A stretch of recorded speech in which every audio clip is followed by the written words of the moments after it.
Tiga solusi ini meningkatkan literasi di sekolah. Tonton sampai habis.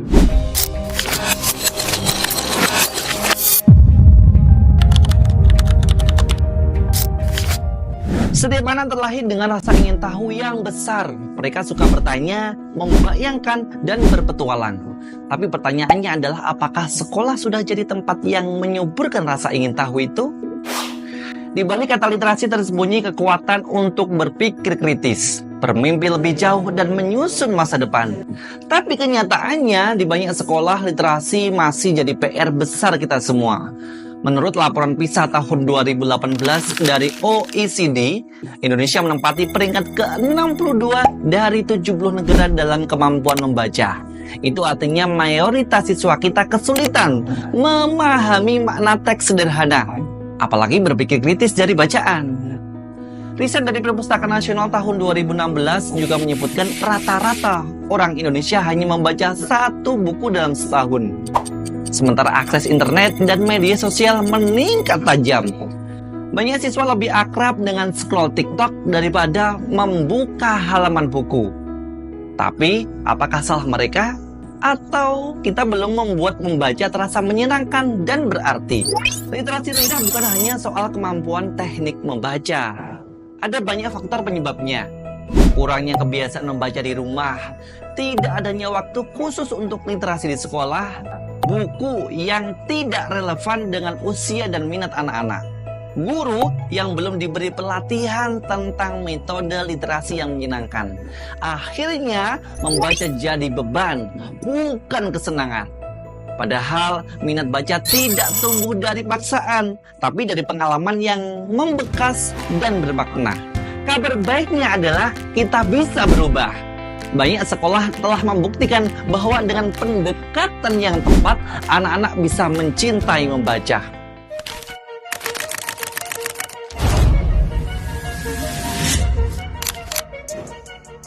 Tiga solusi alternatif untuk meningkatkan literasi di sekolah. Pertama, gerakan 10 menit membaca sebelum pelajaran. Apa itu? Kegiatan ini membaca bebas selama 10 menit sebelum pelajaran dimulai setiap hari. Tidak terikat buku pelajaran. Siswa bebas memilih bacaan sesuai minatnya. Mulai dari cerita rakyat, komik edukatif, fabel, sains populer, puisi, atau bahkan biografi tokoh. Mengapa ini efektif? Karena bisa melatih kebiasaan membaca harian tanpa tekanan, menumbuhkan rasa cinta dan kebiasaan terhadap buku, meningkatkan kosakata, konsentrasi, dan kesiapan mental belajar. Studi di Jepang dan Finlandia menunjukkan bahwa kebiasaan membaca bebas di pagi hari berkolerasi dengan meningkatnya keterampilan berpikir kritis dan performa akademik. Cara pengimplementasiannya dengan cara menyiapkan rak baca kelas atau pinjam koleksi dari perpustakaan. Buku-buku ditempatkan di dekat meja siswa agar mudah dijangkau. Guru ikut membaca bersama untuk memberi contoh. Kemudian di akhir minggu ada sesi cerita singkat dari siswa tentang apa saja yang sudah mereka baca. Kedua, kegiatan outing class bertema literasi. Kegiatan pembelajaran di luar kelas ini yang berorientasi pada pengalaman baca, menulis, dan memahami informasi secara kontekstual. Contoh kegiatannya bisa berkunjung ke perpustakaan daerah, museum literasi, pameran buku, atau bertemu tokoh dengan penulis lokal. Ada juga bisa dengan tantangan guru kata di kebun sekolah. Jadi siswa mencari informasi, membaca papan nama tumbuhan, lalu menulis deskripsi sederhana dari informasi yang mereka dapat. Mengapa ini efektif? Karena bisa menghubungkan literasi dengan pengalaman nyata di dunia sekitar. Kemudian, literasi terasa relevan dan tidak membosankan. Kegiatan ini bisa dimulai dengan guru menyusun rencana outing dengan tujuan literasi yang jelas. Misalnya, bisa dengan menulis laporan kunjungan, membuat puisi dari tempat yang dia dikunjungi. Kemudian siswa juga bisa membawa catatan literasi. Hasil dari outing ini bisa dipajang di majalah dinding sekolah atau bisa dipublikasikan di kelas masing-masing. 3. Strategi pembelajaran yang variatif melalui permainan yang menyenangkan.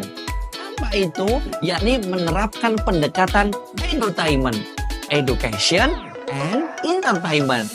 Dalam membangun keterampilan literasi ini, membaca, memahami nulis, dan berbicara melalui permainan yang menyenangkan. Kegiatan ini bisa dimulai dengan model permainan seperti ular tangga literasi. Jadi setiap kotak berisi tentang bacaan, kosakata, atau teka-teki bahasa. Kegiatan ini dapat meningkatkan antusiasme dan partisipasi aktif siswa, membuat siswa berpikir kreatif dan menyampaikan gagasan lewat bahasa, menghilangkan anggapan bahwa membaca itu membosankan. Strateginya bisa menjadikan game ini sebagai pembuka atau penutup pelajaran. Gunakan alat sederhana seperti kertas lipat, kartu gambar, atau papan tulis. Permainan ini bisa disesuaikan dengan tema pelajaran minggu itu. Dari ketiga solusi ini, integrasi ketiganya, sekolah bisa menjadi rumah literasi.